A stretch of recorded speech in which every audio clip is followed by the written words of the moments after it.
नमस्कार विद्यार्थी मित्रांनो, FY BCom semester second financial accounting second topic number 2 insurance claims problem number 5। मित्रांनो, प्रॉब्लेमला सुरुवात करण्यापूर्वी फायनान्शियल अकाउंटिंग या विषयातील topic number 4 accounting for investments या टॉपिकचे सर्व प्रॉब्लेम चॅनलवर अपलोड केलेले आहेत। मित्रांनो, TY BComच्या 5व्या सेमिस्टरमध्ये अकाउंटिंग फॉर इन्व्हेस्टमेंट टॉपिक आहे आणि तुमच्या पण दुसऱ्या सेमिस्टरमध्ये टॉपिक नंबर 4 मध्ये अकाउंटिंग फॉर इन्व्हेस्टमेंट टॉपिक आहे। TY BComचे 5वं सेमिस्टर आणि FY BComचं दुसरं सेमिस्टर दोघांचेही इन्व्हेस्टमेंट अकाउंटचे प्रॉब्लेम सेम आहेत। मित्रांनो, प्रॉब्लेमच्या लिंक डिस्क्रिप्शन बॉक्समध्ये दिलेले आहेत। प्रॉब्लेम अपलोड करताना TY BComच्या विद्यार्थ्यांसाठी केलेले होते, पण तोच सेम सिलेबस तुमच्यासाठी आलेला असल्यामुळे नवीन प्रॉब्लेम अपलोड करण्याची आवश्यकता नाहीये। प्रॉब्लेमची लिंक तुम्हाला डिस्क्रिप्शन बॉक्समध्ये मिळेल, तुम्ही त्या ठिकाणी जाऊन अकाउंटिंग फॉर इन्व्हेस्टमेंट या टॉपिकवरील प्रॉब्लेम बघू शकता। आपण बघतोय insurance claim problem number 5। Comet stationers Chalisgaon close their books every year on 31 March.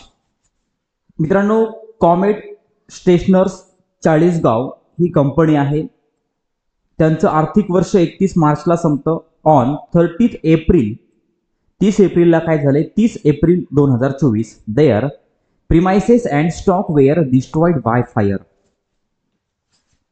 30 एप्रिल 2024ला त्यांच्या प्रिमाइसेस मध्ये स्टॉकला आग लागली आणि स्टॉक जळाला। Stock were destroyed by fire, आग लागून स्टॉक जळाला। From books of accounts and other records the following information is obtained. आणि त्यांचं जे अकाउंट आहे किंवा अदर जे रेकॉर्ड आहे ते मित्रांनो सेव्ह राहिलेलं आहे। Every year the stock on hand is valued at 10% less than the cost. मित्रांनो, या कंपनीमध्ये एक पद्धत आहे, स्टॉकचे मूल्य नेहमी किमतीच्या 10% कमी दाखवलेलं आहे, म्हणजे 90% इतकंच घेतलेलं आहे। म्हणजे स्टॉकची किंमत जर ॲक्च्युअली 100 रुपये असेल तर ती पुस्तकामध्ये दाखवताना 90 एवढीच दाखवलेली आहे, म्हणजे 10% लेस दाखवलेली आहे। त्यानंतर मित्रांनो, पुढे जर आपण बघितलं तर या ठिकाणी आपल्याला एक टेबल दिलाय बघा, त्या टेबलमध्ये आपण आवश्यक असणारी माहिती दिलेली आहे। त्यामध्ये मित्रांनो पर्टिक्युलर्स, त्यानंतर 2021, 22, 23, 23, 24 आणि 1 एप्रिल 24 ते 30 एप्रिल 2024 म्हणजे मित्रांनो पहिले 3 वर्ष पूर्ण आहेत आणि 1 एप्रिल 24 ते 30 एप्रिल 24 म्हणजे हे मेमोरँडम पिरियड आहे मित्रांनो। तर या ठिकाणी ओपनिंग स्टॉक दिलाय आपल्याला, त्यानंतर परचेस लेस रिटर्न म्हणजे परचेसची रक्कम दिलेली आहे, आउटवर्ड ची रक्कम या ठिकाणी रिटर्न आउटवर्डची रक्कम लेस करून, त्यानंतर सेल्स लेस रिटर्न सेलची रक्कम दिलेली आहे, रिटर्न इनवर्डची रक्कम लेस करून, त्यानंतर वेजेस आहेत। मित्रांनो, ओपनिंग स्टॉक आपण ट्रेडिंग अकाउंटच्या डेबिट साईडला घेतो, परचेस आपण ट्रेडिंग अकाउंटच्या डेबिट साईडला घेतो, सेल्स आपण ट्रेडिंग अकाउंटच्या क्रेडिट साईडला घेतो, वेजेस हा खर्च आहे, मजुरी, वेजेस आपण ट्रेडिंग अकाउंटच्या डेबिट साईडला घेतो आणि क्लोजिंग स्टॉक ट्रेडिंग अकाउंटच्या क्रेडिट साईडला घेतो। मित्रांनो, पोस्टिंग करायला अतिशय सोपं आहे, फक्त आपल्याला हे ट्रेडिंग अकाउंट तयार करताना 3 वर्षांचं एकत्रित ट्रेडिंग अकाउंट तयार करावं लागणार आहे, कारण की 21, 22, 22, 23 आणि 23, 24 या 3 वर्षांचं एकत्रित आपण ट्रेडिंग अकाउंट तयार करणार आहोत। त्यानंतर मित्रांनो पुढे आपल्याला सांगितलेली माहिती आहे, they have taken fire insurance policy of ₹3,50,000। Insurance पॉलिसीची रक्कम आहे 3,50,000 and there is an average clause in the policy. या ठिकाणी या प्रॉब्लेम मध्ये आपल्याला ॲव्हरेज क्लॉजचा वापर करायचा आहे। The salvage goods amounted to ₹10,000 10,000 रुपयाचा माल आगीतनं जळण्यापासून वाचवलेला आहे। Find out the amount of claim to be submitted to the insurance company. Insurance कंपनीकडे आपण किती रुपयांसाठी क्लेम करणार आहोत ते आपल्याला या ठिकाणी शोधून काढायचं आहे। मित्रांनो, प्रॉब्लेम संपलाय। आता आपल्याला एक कॅल्क्युलेशन करायचं आहे, ते अतिशय महत्त्वाचं आहे, ते आपण सुरुवातीला समजून घेऊयात. Since stocks are valued at 10% less than the cost. मित्रांनो, कॉस्टची व्हॅल्यू या कंपनीने त्यांची कॉस्टची व्हॅल्यू त्यांच्या स्टॉकची व्हॅल्यू कॉस्ट प्राइसपेक्षा 10% कमी दाखवलेली आहे. म्हणजे कॉस्ट प्राइस 100 असते, मग त्यांनी 10% कमी दाखवली. लेस दॅन द कॉस्ट म्हणजे 10% valuation at 10% less than the cost. Cost प्राइसपेक्षा 10% कमी दाखवली. मग अंडर व्हॅल्यूड म्हणजे किती या ठिकाणी कॉस्ट दाखवताना त्यांनी 90 एवढीच दाखवलेली आहे. मग आता आपल्याला जेवढे जेवढे ओपनिंग स्टॉक दिलेत, मग त्यामध्ये 21, 22, 22, 23, 23, 24 आणि मेमोरँडम पिरियड मधला मित्रांनो ओपनिंग स्टॉक त्या सगळ्यांचा आपल्याला काय करायचंय, अगोदर या ठिकाणी 100% 90% आपल्याला कॉस्ट स्टॉक दाखवलेला आहे त्याचं रूपांतर आपल्याला 100% मध्ये करायचंय. म्हणजे आता 21, 22 चा स्टॉक आहे 2,70,900. म्हणजे हा किती आहे मित्रांनो, हा 90%च दाखवलेला आहे. मग तो 100% म्हणजे किती असेल, इफ म्हणजे 90 बरोबर 2,70,900. 2,70,900 हे 90% आहे. मग 100 बरोबर किती असेल, 100% जर त्याची व्हॅल्यू घ्यायची असेल तर ती किती असेल, तर मित्रांनो आपल्याला तिरकस गुणाकार करावा लागेल. 100 गुणिले 2,70,900 भागिले 90. मित्रांनो आपल्याला उत्तर मिळेल 3,01,000. म्हणजे 21, 22चा जो स्टॉक आहे त्याची ऍक्च्युअली किंमत होती 3,01,000, पण पुस्तकामध्ये दाखवताना 2,70,900च दाखवलेली आहे. त्यानंतर 22-23चा जो स्टॉक आहे त्या स्टॉकची किंमत मित्रांनो आहे 3,24,000. ती आपल्याला 100% घ्यायची आहे. म्हणजे 90 बरोबर 3,24,000. तर 100 बरोबर किती, मग मित्रांनो या ठिकाणी तिरकस गुणाकार होणार. 100 गुणिले 3,24,000 भागिले 90 बरोबर मित्रांनो उत्तर आलं 3,60,000. म्हणजे 22-23 मध्ये जो स्टॉक आहे त्या स्टॉकची ऍक्च्युअली किंमत 3,60,000 होते, पण पुस्तकात दाखवताना 3,24,000च दाखवलेली आहे.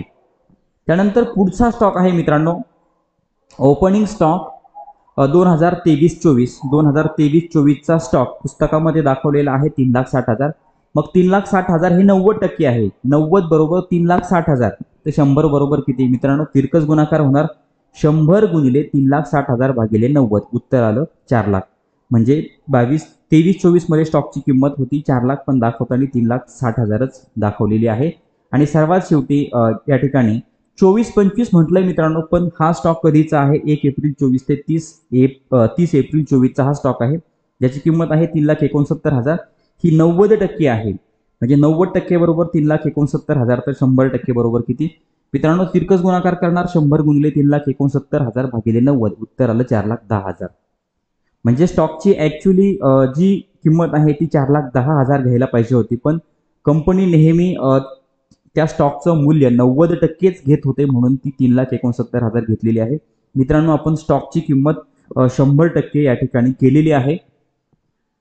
आता मित्रांनो आपल्याला ट्रेडिंग अकाउंट तयार करायचं आहे, आणि हे पहिलं ट्रेडिंग अकाउंट आहे की जे आपण 3ही वर्षांचं एकत्रित ट्रेडिंग अकाउंट तयार करणार आहोत. वरती नाव देणार in the books of comet stationers Chalisgaon trading account for the year 2021-22, 22-23 and 23-24.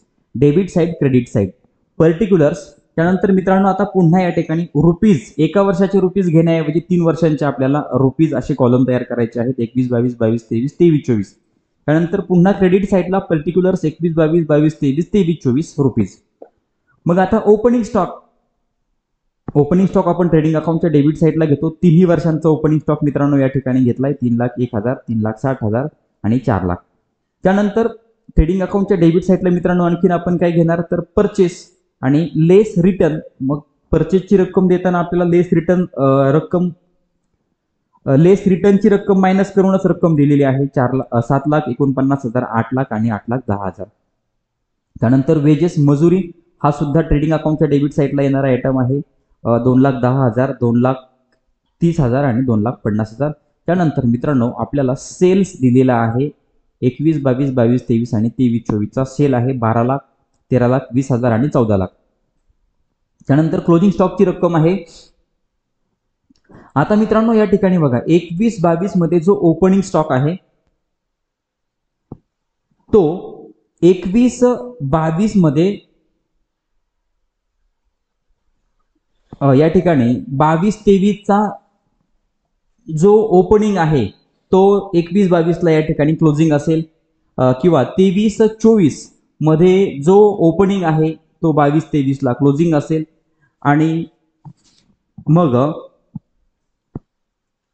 पुन्हा 23-24 मध्ये क्लोजिंग हा 4,10,000 म्हणजे 24-25चा जो ओपनिंग आहे तो 23-24 मध्ये मित्रांनो या ठिकाणी काय होईल, क्लोजिंग स्टॉक म्हणजे 4,10,000 होईल. मित्रांनो ओपनिंग स्टॉक क्लोजिंग स्टॉक घेतल्यानंतर आपण वेजेस पण घेतलेत. आता आपण काय करणार, हे ट्रेडिंग अकाउंट क्लोज करणार. तर या ठिकाणी मोठी बाजू बघितली तर मित्रांनो मोठी बाजू आहे, प्रत्येकाची मोठी बाजू क्रेडिट साईडच येते. जी बाजू मोठी असते ती आपण दोन्ही बाजूला लिहून घेतो. मग क्रेडिट मधनं डेबिट बाजू मायनस केल्यानंतर मित्रांनो जो बॅलन्स राहील तो बॅलन्स या ठिकाणी आपण बघू शकतो. ग्रॉस प्रॉफिट आलाय बघा, 21-22 मध्ये ग्रॉस प्रॉफिट आला 3,00,000, 22-23 मध्ये आला 3,30,000 आणि 23-24 मध्ये ग्रॉस प्रॉफिट आलेला आहे 3,50,000. आता मित्रांनो या ठिकाणी हा जो ग्रॉस प्रॉफिट आहे याचा आपल्याला थोडक्यात ॲव्हरेज या ठिकाणी काढावा लागणार आहे. कॅल्क्युलेशन सुरुवातीला आपण calculation of rate of gross profit on sale काढणार. तर या ठिकाणी आपण बघू शकतो मित्रांनो त्याचा फॉर्म्युला आहे ग्रॉस प्रॉफिट भागिले सेल्स गुणिले 100. 21-22 मध्ये ग्रॉस प्रॉफिट आलेला आहे 3,00,000 भागिले सेल्स आहेत मित्रांनो या ठिकाणी आपण बघू शकतो सेलची रक्कम आहे 12,00,000 गुणिले 100. Gross profit on sale, rate of gross profit on sale आला 25%. त्यानंतर पुढे 22-23 मध्ये जर बघितलं तर ग्रॉस प्रॉफिटची रक्कम आहे 3,30,000 भागिले सेलची रक्कम आहे 13,20,000 गुणिले 100, उत्तर आलं 25%. म्हणजे rate of gross profit on sale आला 25%. पुन्हा पुढचं वर्ष म्हणजे 23-24 मध्ये rate of gross profit on सेलसाठी मित्रांनो ग्रॉस प्रॉफिट आहे 3,50,000 भागिले सेलची रक्कम आहे 14,00,000 आणि गुणिले 100, उत्तर आलं 25%. मित्रांनो तीनही वर्षामध्ये rate of gross profit on sale 25% आलेला आहे. तर त्याचा आपण काय करूया या ठिकाणी ॲव्हरेज काढणार आहोत. Hence average percentage of gross profit to sales will be 25-25-25. तीनही वर्षांमध्ये rate of gross profit on 25-25-25 आलाय. मग 25-25-25 बेरीज झाली 75 भागिले 3 केलं तर मित्रांनो पुन्हा उत्तर आलं 25%. म्हणजे rate of gross profit on sale आला 25%, जो आपल्याला मेमोरँडम ट्रेडिंग अकाउंटमध्ये ग्रॉस प्रॉफिट काढण्यासाठी उपयोगी येणार आहे. मग आता पुढचं मित्रांनो आपल्याला मेमोरँडम ट्रेडिंग अकाउंट तयार करायचंय. आता हे मेमोरँडम ट्रेडिंग अकाउंट काही 3 वर्षाचं नसणार. हे मेमोरँडम ट्रेडिंग अकाउंट फक्त 1 एप्रिल 2024 ते 30 एप्रिल 2024 म्हणजे थोडक्यात फक्त हे जे अकाउंट आहे हे 30च दिवसांचं मित्रांनो हे मेमोरँडम ट्रेडिंग अकाउंट आहे. वरती नाव देणार memorandum trading account for the period from 1 April 2024 ते 30/4/2024 टू डेट ऑफ फायर, म्हणजे थोडक्यात ज्या दिवशी मालाला आग लागली त्या दिवसापर्यंतचा हे या ठिकाणी मेमोरँडम ट्रेडिंग अकाउंट आहे. Debit side, credit side, particulars rupees. मित्रांनो या ठिकाणी आपल्याला ओपनिंग स्टॉक घ्यायचा आहे. मग आता हा ओपनिंग स्टॉक कोणता येणार, तर याच्या मागच्या जे मागचं वर्ष आहे त्या मागच्या वर्षाचा क्लोजिंग म्हणजे ह्या वर्षामध्ये ओपनिंग स्टॉक असेल. ओपनिंग स्टॉक घेतला 4,10,000. त्यानंतर मेमोरँडम पिरियडमध्ये मित्रांनो परचेसची रक्कम दिलेली आहे 60,000. त्यानंतर वेजेसची रक्कम दिलेली आहे 20,000 आणि सेल्सची रक्कम दिलेली आहे. सेल्स मित्रांनो ट्रेडिंग अकाउंटच्या क्रेडिट साईडला घेतो 1,20,000. आता यावरनं मित्रांनो आपल्याला ग्रॉस प्रॉफिट काढायचा आहे. ग्रॉस प्रॉफिट कसा काढणार, तर मित्रांनो आपण rate of gross profit on sale calculate केलेला आहे. तो आहे 25%, म्हणजे सेलच्या 25%. मग आता मेमोरँडम पिरियडमध्ये आपला जो सेल आहे तो आहे 1,20,000. मग ग्रॉस प्रॉफिट मित्रांनो काढणार आपण to gross profit balance carried down 25%, 25% on sales ₹1,20,000. 1,20,000 वरती 25% म्हणजे मित्रांनो उत्तर आलं 30,000.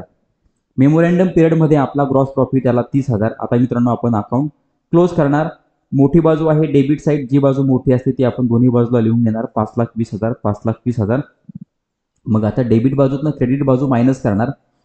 तर मित्रांनो आपल्याला उत्तर मिळेल बाय क्लोजिंग स्टॉक. आणि मित्रांनो हा स्टॉक आला 4,00,000. याला म्हणणार मित्रांनो balancing figure, value of stock on the date of fire. ज्या दिवशी मालाला आग लागली म्हणजे 30 एप्रिल